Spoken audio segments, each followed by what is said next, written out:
its campaign for all of us to stand up for Belize, because Belize is for Belizeans. Our Foreign Minister, Reverend Sedi Errington, our Ambassador Schumann, other members of the government, departments and representatives here, members of management, my good brothers and sisters of the Belize National Teachers Union, you have once again responded to the call of your union, because your union also believes in Belize. And that is why we are here today, every single one of us. As we stand up and launch this campaign, I bring to you fraternal greetings from our Council of Management. And of course, to say to you that we are proud to carry out this activity today as is mandated by our Constitution.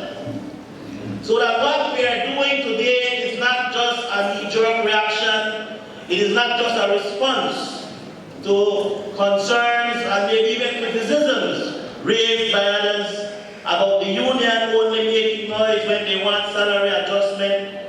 That is our right, that is our prerogative, because we offer services beyond the call of duty. So when we stand up for salary adjustment, it is justified. As we launch this campaign today, my brothers and sisters, we know that there are concerns as to probably the panelists we have asked to present today. It is because it is the launch. We know that there are many other organizations who have an interest in this matter, and they will be invited. They will be contacted to become involved as we develop the strategies, as we develop the activities that we intend to carry out throughout this country to sensitize our Belizean brothers and sisters about what it is we are standing up for. And so we believe that at this launch it is important for us to hear from the persons in authority, the government, the opposition, and of course our esteemed ambassador, as we continue to educate and sensitize our people.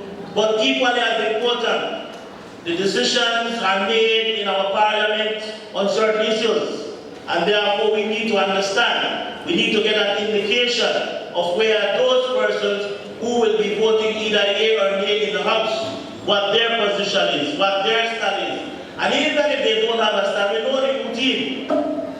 If the government side says we want you to say yea, the government crowd will say yea, and it is passed. We are going beyond that. We are coming to our Belizean people to say, look, you have a voice too.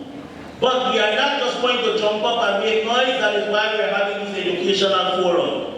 And we are indeed pleased that the Ministry of Education, in their wisdom, also saw fit to give us the time off to be able to have this forum, because you know sometimes they give the world a hard time.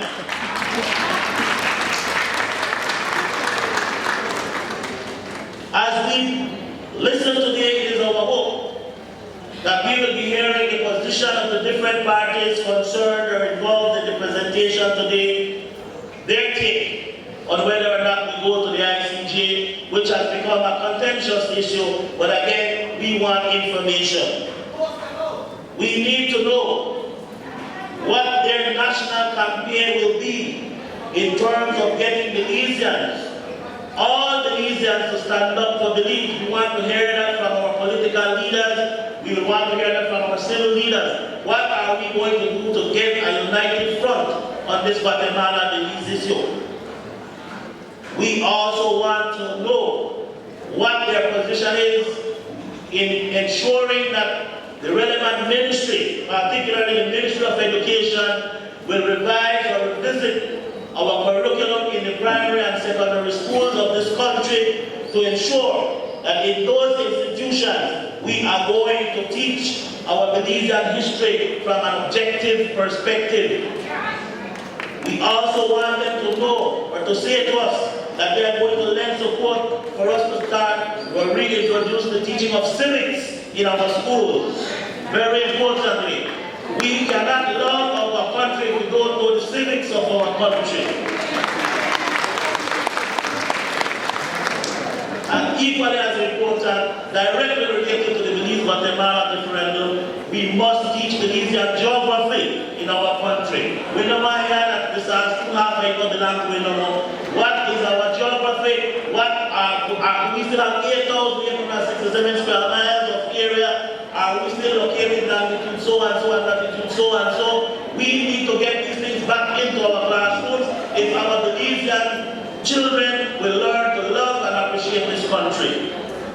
And of course, we want them to say to us in their presentation, as much as is possible, what role do they see the Belize National Teachers Union playing in carrying out some of the activities they intend to do as it relates to this campaign. My friends, we reiterate, the Belize-Guatemala referendum must be treated as a national issue, above party politics. No more playing of political football with this issue. That needs to stop. Because at the end, it is not those that make noise, it is not those that vote here or there in the house will be the victims. It will be every single one of us, man, woman, and child. As we launch this campaign today, we ask the questions. What has happened to the song, We Don't Want No Guatemala, which used to be the signature tune of the opposition now in government?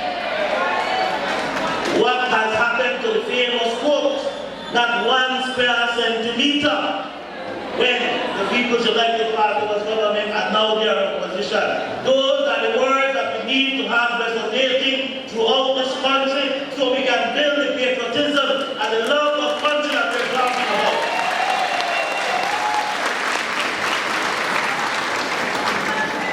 So, my friends, we intend for this forum to be civil, we intend for this forum to be educational, we intend for this forum to be productive.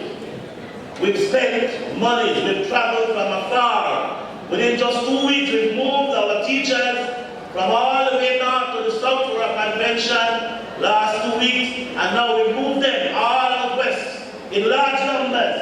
And it is not because we have nothing else to do, but we have a mission. And our mission is to stand up for Belize, for every woman, boy, girl, and child in this country. And that message must be resonated. So my brothers and sisters, let us stand up for Belize. Stand up for Belize. Viva Belize Day! Love Belize! Love Belize! Thank you, thank you, thank you. Let's hear it.